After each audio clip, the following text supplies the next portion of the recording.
నటుడు దర్శన్ కుంటి సాకులు చెబుతూ కోర్టు విచారణని తప్పించుకు తిరుగుతున్నారు. దీనిపై కోర్టు ఆగ్రహం వ్యక్తం చేసింది. అయితే కోర్టు విచారణకి హాజరు కాకుండా ఆయన చేసిన ఘనకార్యం ఇప్పుడు హాట్ టాపిక్ గా మారింది.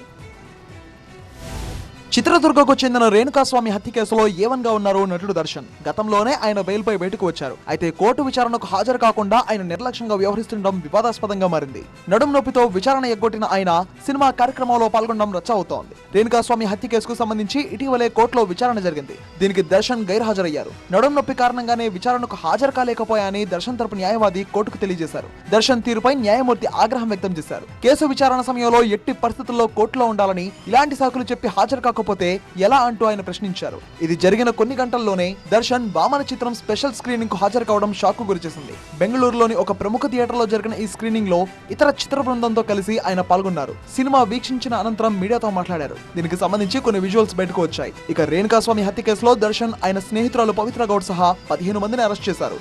నిందితులు రేణుకాస్వామిని అత్యంత పాశవికంగా కొట్టినట్టు తేలింది. అతడికి కరెంట్ షాకులు కూడా పెట్టినట్టు పోస్ట్మార్టం నివేదిక పేర్కొంది. ఈ కేసులో దర్శన్, పవిత్ర గౌడ్ తో పాటు పలువురు నిందితులు కొన్ని నెలల పాటు జైలు శిక్ష అనుభవించారు.